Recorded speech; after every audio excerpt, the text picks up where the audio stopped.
5 ივნისის ვაჭრობის შედეგად საქართველოს ეროვნული ვალუტა გამყარდა. კურსის ცვლილებამ ამერიკულ დოლართან მიმართებით თითქმის 3 თეთრი შეადგინა. შედეგად ლარი ბოლო 2.5 თვის მაქსიმალურ ნიშნულამდე გამყარდა და 1 დოლარის ღირებულებამ 2 ლარი და 96 თეთრი შეადგინა. რატომ მყარდება ლარი? ეს კითხვა დღეს ანალიტიკაში კერძო სექტორის წარმომადგენლებს დავუსვით. Ვითი უხსნი, ეს არის ერთადერთი რამით გამოწვეული დოლარზე შემცირებულია მოთხოვნა. რატომ არის შემცირებული მოთხოვნა? იმიტომ რომ შემცირებულია უაღრესად შემცირებულია შეიძლება ასეც კი ითქვას ეკონომიკური აქტივობა, ერთი, რასაც ბიზნეს სუბიექტები განახორციელებენ თავიანთ ყოველდღიურ ბიზნეს საქმიანობაში და მეორე, მოსახლეობის შემსყიდველ უნარიანობაც, როდესაც ხდებოდა დოლარის შესყიდვა გარკვეული საკუთარი რეზერვების შესაქმნელად და მარაგების შესაქმნელად, ესე შემცირებულია, იმიტომ რომ არანაირი ფული ხალხს აღარ დარჩა არათუ დოლარის შესაცხიდად, ალბათ საერთოდ რაიმე მარაგის გასაკეთებლად. ეხა ეს კურსი მოდის ქვემოთ, მაგრამ არავინ აბსოლუტურად არ იცის, სად გაჩერდება, ან ერთ თვეში შემოbrunდება თუ არა ისევ და ისევ ზრდის ტრენდი არ გაჩნდება. შესაბამისად, ჩვენთვის აბსოლუტურად გაუგებარია, რა საფასო პოლიტიკა უნდა გავატაროთ და როგორ უნდა გავატაროთ. მინდა შეგახსენოთ, რომ იგივე რიტეილერებთან ყველა დღეს ესე რომ ვთქვათ, ორგანიზებულ ვაჭრობასთან გვაქვს საქმე და ყველგან ინფორმირება ფასების სრულებაზე ხდება 1 თვით, 2 თვით ადრე და ეგეთ მდგომარეობაში, როდესაც არ იცი ერთ თვეში რა კურსი შეიძლება დაფიქსირდეს და 2 თვეში წარმოუდგენელია რაიმე ესეთი პოზიტიური ტრენდი შექმნა და ან რაღაც კი ბატონო, აი რადგან კუთხით მოძრაობა დაიწყო შემცირების რაღაც მაგდაობა. კი ბატონო. საქართველოში უძრავი ქონების ფასები მცირდება. ამის შესახებ TBC Research-ის მიერ გამოქვეყნებული ანგარიშიდან ხდება ცნობილი. დოკუმენტის მიხედვით მაისში თებერვალთან შედარებით თბილისში უძრავი ქონების ფასი ამერიკულ დოლარში 4%-ით შემცირდა. უფრო მკვეთრი იყო შემცირება ქირავნობის საშუალო ფასებში, სადაც თებერვალთან შედარებით 12%-იანი შემცირებაა. ამასთან ფასებთან ერთად 70%-ით არის შემცირებული დედაქალაქში ბინების გაყიდვები. ახალი იპოთეკური სესხების გაცემამ კი წლიურად 73%-ით იკლო. სების ინდექსის მიხედვით 2020 წლის თებერვალთან შედარებით მაისში ბინების ფასი დოლარში 4%-ით შემცირდა. აპრილთან შედარებით ფასებმა მცირედით იკლო ლარშიც. ნათქვამია უძრავი ქონების ბაზრის მიმართულებით TBC კაპიტალის შეფასებაში. ბევრჯერ ვცადე ამეხსნა, რომ ელექტრომობილების წარმოება უტოპიური იდეა იყო და არც არაფერი გამოდის აქედან. ამის შესახებ საქართველოს ეკონომიკის ყოფილმა მინისტრმა გიორგი ქობულიამ ანალიტიკას პირდაპირ ეთერში განაცხადა. მინისტრმა ეს მაგალითი მოიყვანა მთავრობის სტრატეგიის იმ ნაწილის შეფასებისას, რომლის თანახმად საქართველო გეგმავს ბაზარზე ისეთი დიდი წარმოებები შემოიყვანოს, რომლებიც ამჟამად დიდ ქვეყნებში, მათ შორის ჩინეთში ოპერირებენ. მთავრობის გაცხადებული პოზიციით ქუთაისში პირველი ელექტრომობილი აგვისტოში უნდა გამოვიდეს. როგორც მიმდინარე წლის იანვარში იმერეთის გუბერნატორი ზვია ჩალამბერიძე აცხადებდა, სწორედ ამ დროისთვის დასრულდება ქარხნის ის ნაწილი, სადაც ავტომობილი იმპორტირებული ნაწილებით აეწყობა. მთავრობაში რო ვიყავი, ბევრჯერ შევეცადე, რომ ამეხსნა, რომ ეს უტოპიური იდეა იყო, მაგრამ როგორც ნახეთ, არავინ დამიჯერა, მაგრამ არც რეალურად აქედან არაფერი გამოდის, როგორც ხედავთ.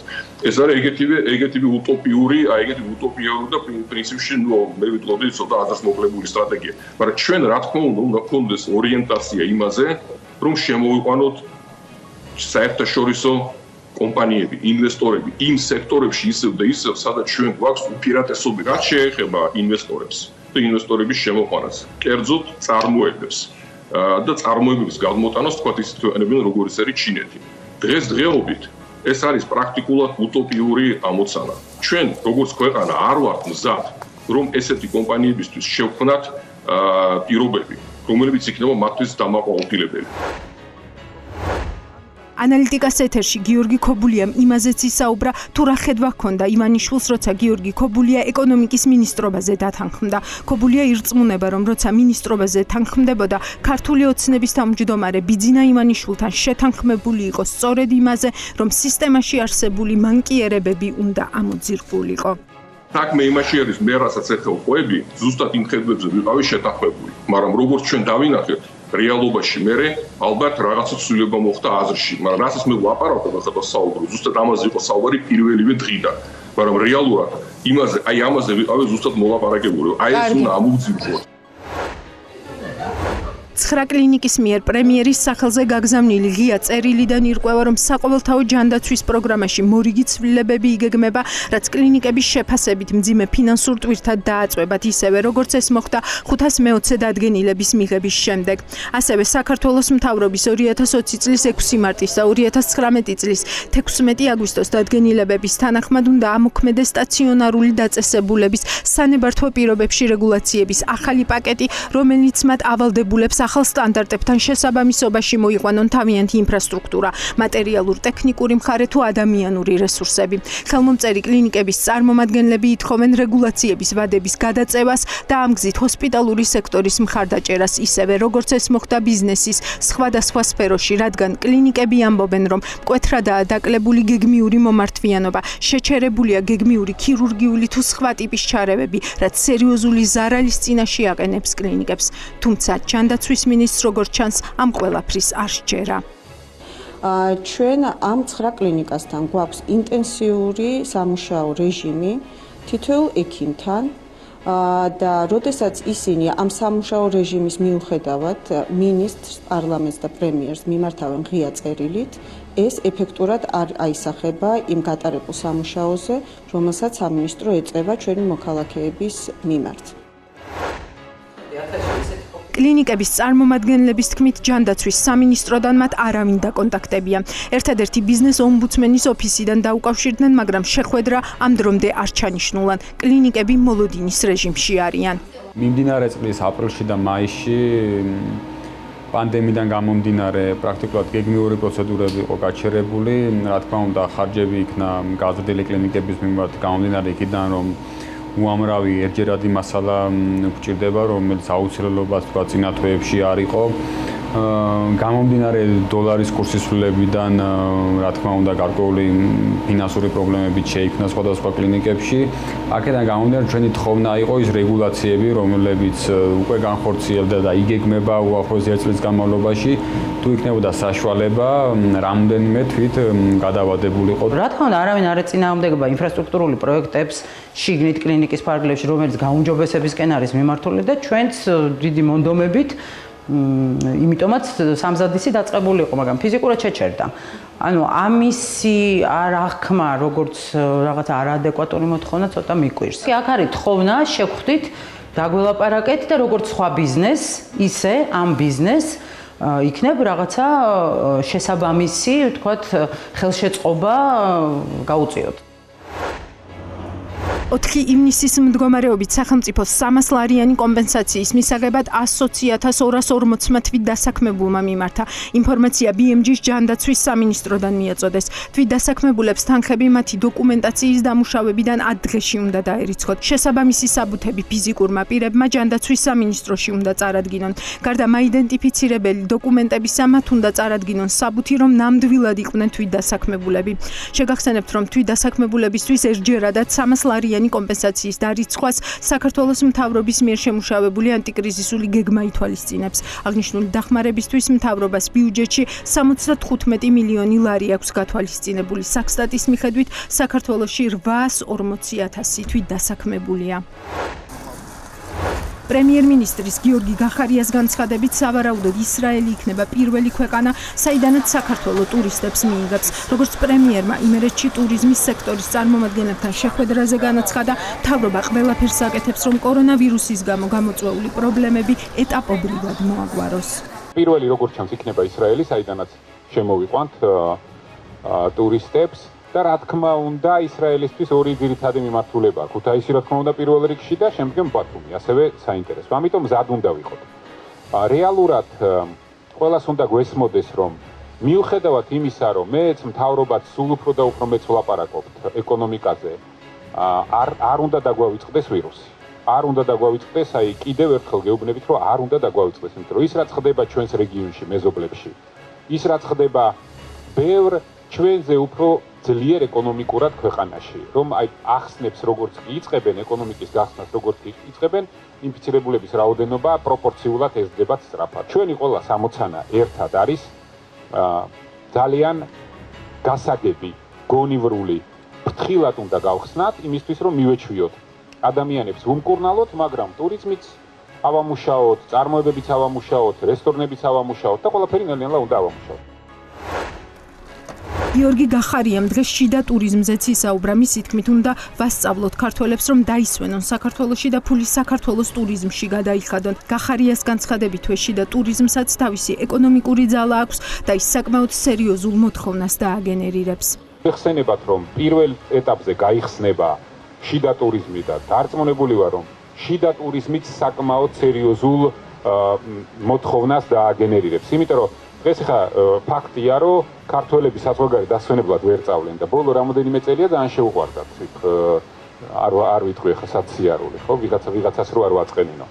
ამიტომ პირველი რაც უნდა გავაკეთოთ, უნდა ვასწავლოთ ქართველებს, რომ დაისვენონ საქართველოში და ფული გადაიხადონ ტურიზმში საქართველოში. ნათესავთან ჩავედი, ბებიასთან, ეს არა.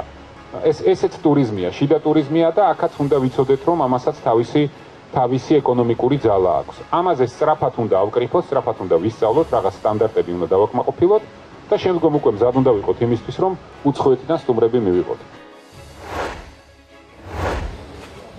თბილისში შემოსული 75 განაცხადიდან შემოწმებას მხოლოდ 15-მა სასტუმრომ გაუძლო. ამის შესახებ პრემიერმა იმერეთში ტურიზმის სექტორის წარმომადგენლებთან შეხვედრისას განაცხადა. გიორგი გახარიამ დარგის წარმომადგენლებს უთხრა, რომ ამ რიცხვებმა არ უნდა შეაშინოთ და შემოწმებაზე განაცხადი აუცილებლად უნდა შეიტანონ. მან ასევე აღნიშნა, რომ სასტუმროების ჩამონათვალი საზოგადოებისთვის საჯარო იქნება და ყველას ეცოდინება, რომელი სასტუმროები აკმაყოფილებენ უსაფრთხოების სტანდარტებს. ტექნიკურად ახლა სადვან როგორც გითხარით, ეკონომიკის და ჯანდაცვის სამინისტროებში უკვე დაწყებულია მიღება კონკრეტული სასტუმროებისგან განაცხადების, რომ მოდით შემამოწმეთ და თუ ვაკმაყოფილებ, გავიხსნები. უკვე რაღაც რაოდენობა შემოწმებულია, გუშინ თბილისს ამოწმებდნენ 75-ს, უნდა იცოდეთ, რომ 75-დან რამდენმა გაუძლო? 15-მა გაუძლო მხოლოდ, თბილისში 75-დან გაუძლო 15-მა. ეხლა ამ ციფრმა არ უნდა შეგაშინოთ. უნდა იცოდეთ, რომ თბილისში ბევრია სასტუმრო დიდი, მაგრამ სტანდარტები რო უჭირს, კონდიციონირება და კიდე ბევრი რაღაცა, მაგრამ პატარა სასტუმროებს მოთხოვნები ცოტა სხვანაირი აქვს. ამიტომ აქ განაცხადით, რა თქმა უნდა შეხვიდეთ და უნდა ნახოთ, რომ მოთხოვნები რა არის და ამის დაკმაყოფილება არ არის რთული. ამაში ყველაფერში მოგეხმარება ჯანდაცვის სამინისტროს და ეკონომიკის სამინისტროს. როგორც კი ეს მიღებული გექნება თუფლება, რა თქმა უნდა პირველი იქნება შიდა ტურიზმი, მერე უკვე ტურიზმის სააგენტო მოგეხმარებათ. მარტივად წარმოიდგინეთ, რომ ქვეყანაში იქნება სასტუმროები, რომლებმაც გაიარეს შემოწმება და აკმაყოფილებენ რაღაც სტანდარტს. და ამ სასტუმროების ხვრილი ეცოდინება ყველას. ანალიტიკამ ჩაწერა სექტორის ის წარმომადგენლები, ვინც მოხვდნენ და ვერ მოხვდნენ პრემიერთან შეხვედრაზე, თუმცა კითხვები მაინც ჰქონდათ. ერთ-ერთი მათგანი ახალგაზრდა გიდების ასოციაციის დამფუძნებელი ლაშა ბერეკაშვილია. არ ხდება ახალი ტურისტული ადგილების, ლოკაციების შექმნა. ამაზე ჩემი აზრით სამწუხაროდ ძალიან ცუდად ალბათ მუშაობენ, იმიტომ რომ ჩვენ გვჭირდება ქუთაისსა და იმერეთში ახალი მიზიდულობის ცენტრები. იგივე რო ავიღოთ ყველაზე დიდი მნიშვნელოვანი ჩვენი კულტურული მემკვიდრეობის ობიექტი ბაგრატის მიმდებარე ინფრასტრუქტურა არ შეესაბამება არც ერთ არანაირ სტანდარტს. ამას იმიტომ ვამბობ, რომ ზოგადად არ არის ხედვა, განვითარება ჩემი აზრით ქუთაისსა და იმერეთში რა გვინდა ტურიზმის კუთხით, ანუ რას ვაკეთებთ წელს, რა იგეგმება მომავალწელს, ინფრასტრუქტურაზე მაქვს საუბარი და დანარჩენს აი ბიზნესი თვითონ აკეთებს ყველაფერს. შეხვედრას არ ესწრებოდა არც მოგზაურთა კლუბ თეთნულდის დამფუძნებელი ტუროპერატორი არჩილ გეგენავა, მაგრამ როგორც გითხრა, რომ მიეწვიათ პრემიერს თხოვდა დავალება გაეცა ყურადღება მიაქციონ იმერეთის და რაჭის საზღვართან მდებარე ეგრეთ წოდებული მურადის მღვიმეს, რომელიც შემთხვევით 2014 წელს აღმოაჩინეს და ამ დრომდე არანაირი სტატუსი არ აქვს. ეს მურადის მღვიმეს ჩვენ კონკრეტულად არც ერთი ის ადამიანი, ვინც ჩართული ვიყავით და ვართ ამ მღვიმის პოპულარიზაციაში. არსად არასდროს არ ვაქვეყნებთ, იყო რამოდენიმე ტურისტული კომპანია დაგვიკავშირდა, რომ კოორდინატები მოგეცა და კოორდინატებს არ ვაძლევთ არა იმიტომ, რომ ეს ჩემი საკუთრებაა პირადად, ან იმ ბიჭების, ვინც ეს არის სახელმწიფო საკუთრება და გვინდა, რომ სახელმწიფომ პასუხისმგებლობა აიღოს, გადაიბაროს და თუნდაც ჩვენც აგვიგზავნოს შეცვლა. ეს მღვიმე კიდევ ერთხელ იქ იმდენი საშუალება არის, თელ არა, მოეწყოს კემპინგი, რომელიც რაჭასა და იმერეთს ორივეს ძალიან დიდ რესურსს მიცემს და ძალიან დიდ საშუალებას მიცემს, რომ განვითარდეს ტურიზმი, მით უმეტეს ტყიბულის რაიონი დღესდღეობით არის ერთ-ერთი მკვდარი რეგიონი იმერეთში და ზოგადად საქართველოში. პრემიერთან შეხვედრაზე მოხვდა სასტუმრო სოლმონის დამფუძნებელი მერაბ გოგონაძე. იმ თემებს შორის, რაზეც პრემიერს ესაუბრა, მან გამოყო ის, რომ ქალაქს არ აქვს სანაპირო ზოლი, ასევე შესაქმნელია ახალი ატრაქციები ქუთაისში და ყველაზე მთავარი, ქუთაისი ამოვარდნილია სატრანსპორტო ხაზიდან, რაც დისკომფორტს უქმნის ტურისტებს.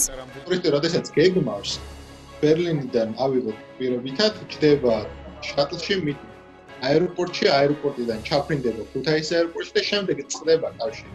არ არის გაციფრირებული განრიგი. პირველ რიგში ეგ არის აღმოსავლელი და ძალიან მარტივი და ამაზე დაპირება მივიღეთ. თუ შატლი სერვისი დაინიშნება აეროპორტიდან, პირველ გაჩერებას გააკეთებს მხოლოდ რკინის სადგურთან, თუ ვისაც სურვილი აქვს, რომ გადაადგილდეს მატარებლის საშუალებით სხვა მიმართულებით გამოიყენებს, სწორედ გაგრძელებს მოგზაურობას ქუთაისის ცენტრის მიმართულებით. ანუ ეს ორი მნიშვნელოვანი საკითხი, რომელზეც ერთით მივიღოთ შატლი უახლოეს ხანებში იქნება და რაც შეეხება რკინის სადგურს, ასევე დადასტურდა, რომ რეაბილიტაცია უნდა ჩაუტარდეს უკვე არსებულ რკინის სადგურს.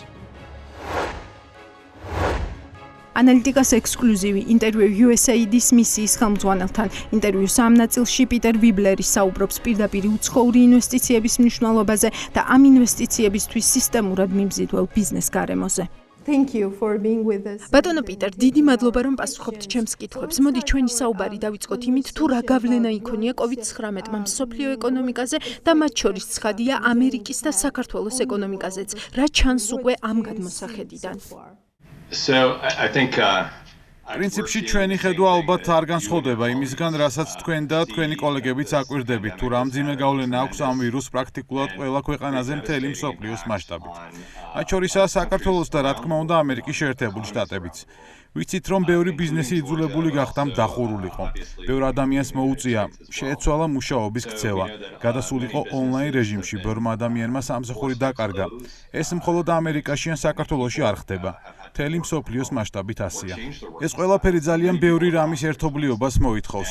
რესურსებს, რომ გამოწვევს უპასუხო საზოგადოებისადმი ერთგვარ ჰოლისტურ მიდგომას მთავრობებისგან, მათ შორის საქართველოს მთავრობისგანაც. კიდევ ერთი მნიშვნელოვანი ფაქტორი ის არის, რომ ეკონომიკური დაღმასვლა გაგრძელდება და აღმასვლაც არ იქნება. სამწუხაროდ, ძალიან სწრაფი და ესეც გლობალურად. ჩვენ ვიცით, რომ პანდემიას მძიმე გავლენა ჰქონდა ოჯახებზე საქართველოში, მაგრამ პოზიტიური მხარე ის არის, რომ მთლიანობაში ქვეყანამ, მათ შორის მთავრობამ, მაგრამ კიდევ უფრო მეტად საქართველოს ხალხმა სათანადოდ უპასუხა კოვიდის გამოწვევას. ამის გამო დღეს ჩვენ უკვე ვაკვირდებით, რომ ეკონომიკას აქვს საშუალება გაიხსნას. აქვე კიდევ რამდენიმე მოკლე მოსაზრება. ჩვენ ვიცით, რომ პოსტ-კოვიდური ეკონომიკა იმისგან განსხვავებული იქნება, რაც პანდემიამდე იყო. ჩვენ მიგოჩნია, რომ ამ ტრანსფორმაციას ამსვლელებას შესაძლებლობაც მოჰყვება. ვფიქრობთ, გამოჩნდება ახალი საშუალებები ციფრული ტექნოლოგიების განვითარების მიმართულებით. ახალი ბაზრების და მომხმარებლების აღმოჩენის თვალსაზრისით საქართველოში წარმოებული პროდუქციის და სერვისებისთვის. და ჩვენ USAID-ში ვცდილობთ საქართველოს კერძო სექტორს დავეხმაროთ, რომ მან მოახდინოს ამ შესაძლებლობებზე კაპიტალიზება. აი აქ საინტერესოა, თუ იმოქმედა COVID-19-მა USAID-ის მხრიდან საქართველოს მხარდაჭერის პრიორიტეტებზე ახლაც კრიზისის დროს და უკვე შემდეგაც პოსტკრიზისულ პერიოდშიც.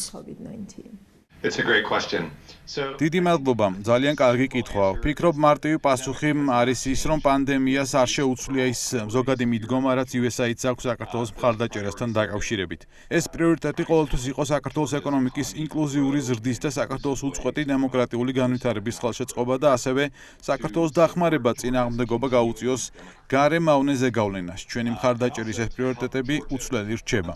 პანდემია ჩვენთვის ყველასთვის ის გამოწვევა აღმოჩნდა, რომელმაც დროებით ხელი შეუშალა ამ პრიორიტეტების განხორციელებას. პანდემიაზე ჩვენი პირდაპირი პასუხი ამერიკელი ხალხის გულუხობის პირობებში იყო ის, რომ ჩვენს პარტნიორებთან ერთად ვიზრუნეთ განსაკუთრებით მოწყვლადი ჯგუფების ჰუმანიტარულ დახმარებაზე. მათზე, ვინც პანდემიის გამო ყველაზე მძიმედ დაზარალდა. ჩვენ შევძელით და საქართველოსთვის გამოყავით საჭირო აღჭურვილობა, სამედიცინო კომპლექტები და ამით მხარდაჭერა გაუწიეთ საქართველოს ჯანდაცვის სისტემას, რომ წინააღმდეგობა გაეწია პანდემიისთვის.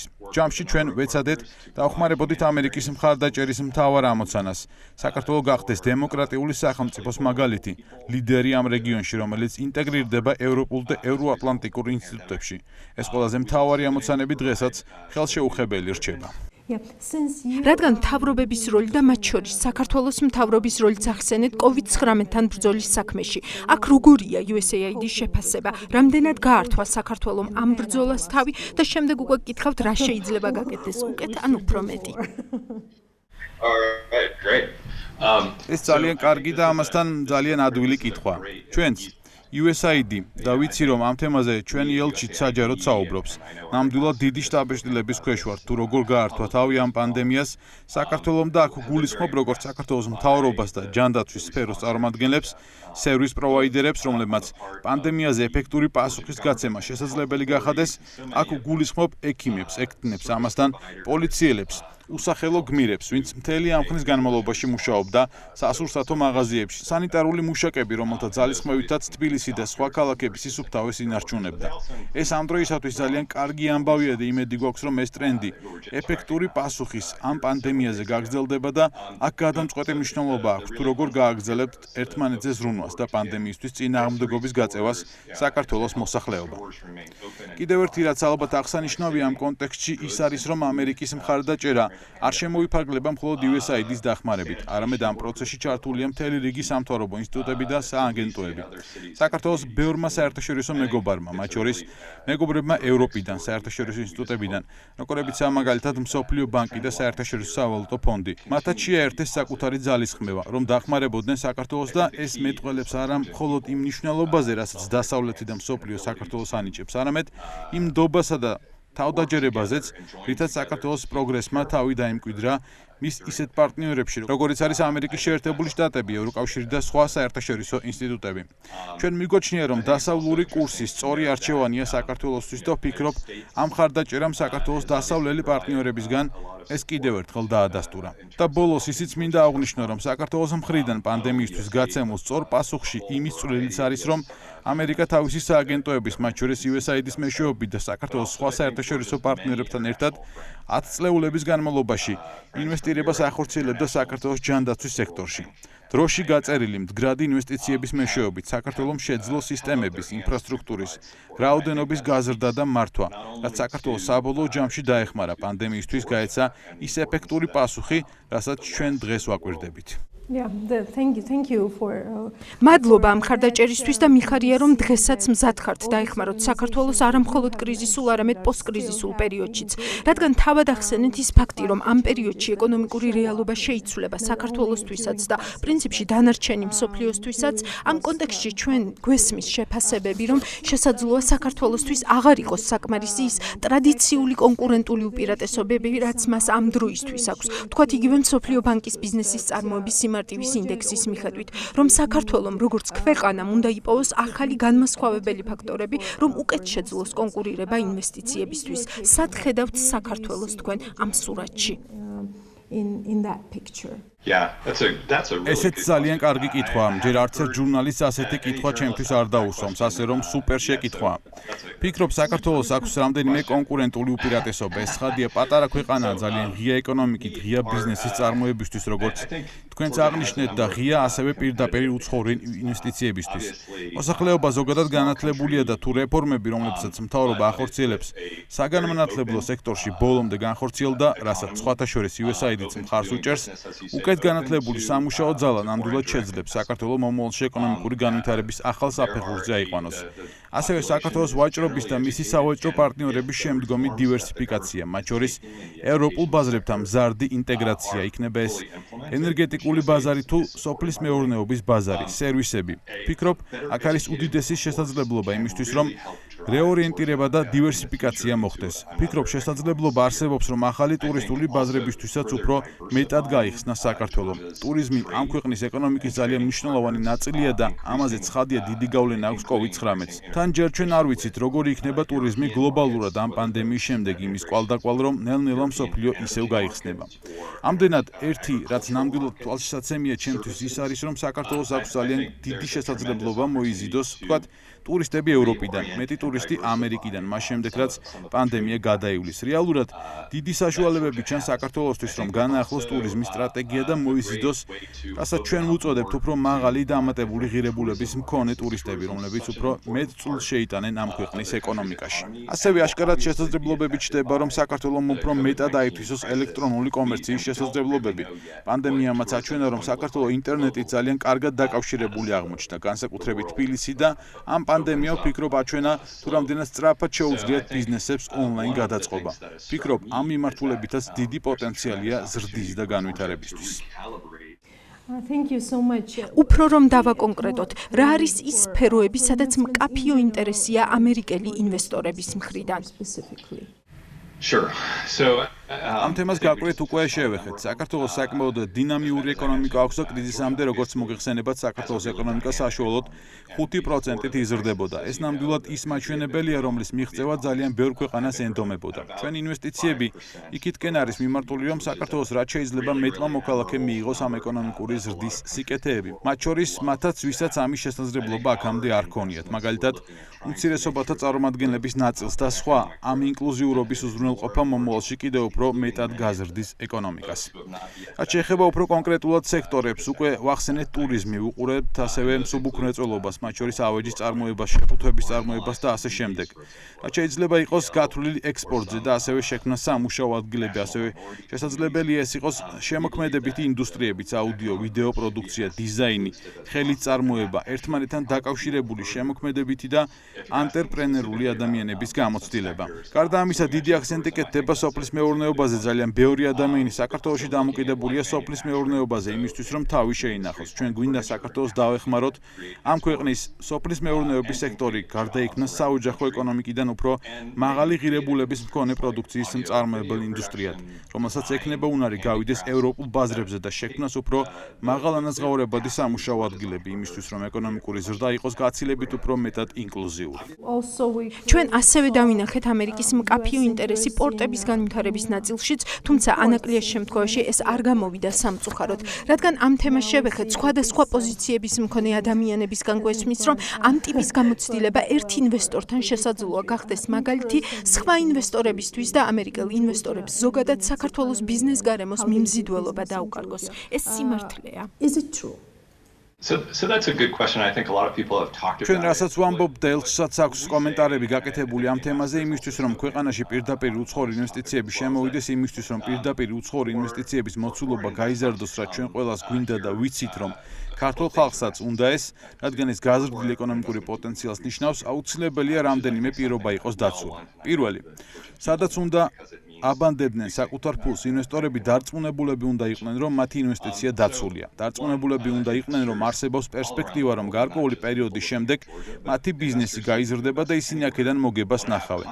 და ვფიქრობ, ეს სრულიად ლოგიკურია ნებისმიერ შემთხვევაში, იქნება ეს ამერიკა თუ საქართველო. მეორე, ინვესტორები უნდა დარწმუნდნენ, რომ თუ რაიმე ტიპის სამართლებრივი პრობლემა წამოიჭრება ან სამართლებრივი დავა გახდება საჭირო, ქვეყანაში არსებობს სასამართლო სისტემა, რომელიც ძლიერია, რომელიც პატივს სცემს საკუთრების უფლებას და კანონის უზენაესობას. ეს არის ის, რასაც ზოგადად ინვესტორები განსაკუთრებულ ყურადღებას აქცევენ. ამის გამო შეერთებული შტატები, USAID-ის და ასევე სხვა სამთავრობო სტრუქტურების მეშვეობით ცდილობს საეხმარო საქართველოს გააძლიეროს სასამართლო სისტემა იმისთვის, რომ სისტემა იყოს სამართლიანი და გამართული, რომ მას უფრო და უფრო მეტად ენდნონ არა მხოლოდ ინვესტორები, კომპანიები, არამედ თავად ქართველი ხალხი. მადლობა ამ ძალისხმევისთვისაც. დავუბრუნდეთ USAID-ის თემას. რომ გთხოვოთ რიცხვებში მოყვეთ მისი ეფექტის საქართველოში, რომელ რიცხვებს შეარჩევდით ამისთვის? ამერიკელი ხალხის გულუხობის გამო შარშან 2019 წელს USAID-ის ბიუჯეტი საქართველოსთვის იყო 73 მილიონ ამერიკულ დოლარზე მეტი. ეს არის მთავარი რიცხვი, რითიც გადავწყვიტეთ მხარი დაუჭიროთ საქართველოს დემოკრატიულ განვითარებას, მის ინკლუზიურ ეკონომიკურ ზრდას და დავიცვათ ის მავნე გარე ზეგავლენისგან. USAID-ში ვამბობთ, რომ რიცხვები მნიშვნელოვანია, მაგრამ რაც გაცილებით უფრო მნიშვნელოვანი, ეს არის ხელშესახების შედეგები, რასაც ჩვენ ვაკვირდებით. ეს შედეგები თავის თავზე ყველაფერს ყვება. ჩვენ ვეხმარებით საქართველოს სოფლის მეურნეობის სექტორს ტრანსფორმაციაში. ჩვენ ვეხმარებით საქართველოს მოახდინოს ახალი მიმზიდველი სექტორების იდენტიფიცირება, რაც გაცდება სოფლის მეურნეობის სფეროს. მუშაობთ ამ ქვეყნის სამოქალაქო საზოგადოებასთან, მედიასთან, ჩვენ ვაძლიერებთ აღმასრულებელ შტოს, მთავრობას, მუშაობთ პარლამენტთან და სასამართლოსთან, კერძო სექტორთან. და ჩემი ბოლო შეკითხვა და კიდევ ერთხელ მადლობა თქვენი დროისთვის. რა არის ის გაკვეთილები, რაც ჩვენ ყველამ, საქართველოში თუ ამერიკაში, თუ მსოფლიოს ნებისმიერ სხვა ქვეყანაში შეგვიძლია ვისწავლოთ ამ პანდემიის შედეგად? ფიქრობ, მე თქვენ უნდა გეკითხებოდეთ, როგორ შეგვიძლია ჩვენ გამოვიყენოთ ის გაკვეთილები ამერიკაში, რასაც საქართველომ მიაღწია.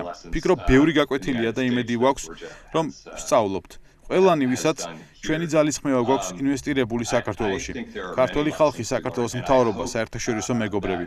რა თქმა უნდა, პირველი გაკვეთილი ის არის, რომ ამ ტიპის შოკი, რაც პანდემიას უკავშირდება, არის უპრეცედენტო, თუმცა ადრეც იყო მსგავსი მაგალითები, უფრო მცირე მასშტაბით. დღეს გვაქვს COVID-19-ის გამოცდილება. მგონია, რომ მიუხედავად იმისა, რომ სასიამოვნო არ არის, უნდა ვისწავლოთ, რომ შოკები მომავალშიც იქნება და მოდით, მათთვის მზადება უკვე დღეს დავიწყოთ. შევქმნათ მეტი შესაძლებლობა, როგორც ჯანდაცვის, ისე სახელისუფლებო თვალსაზრისით იმისთვის, რომ მსგავს შოკებს უფრო ეფექტურად უპასუხოთ და გაუწიოთ წინააღმდეგობა.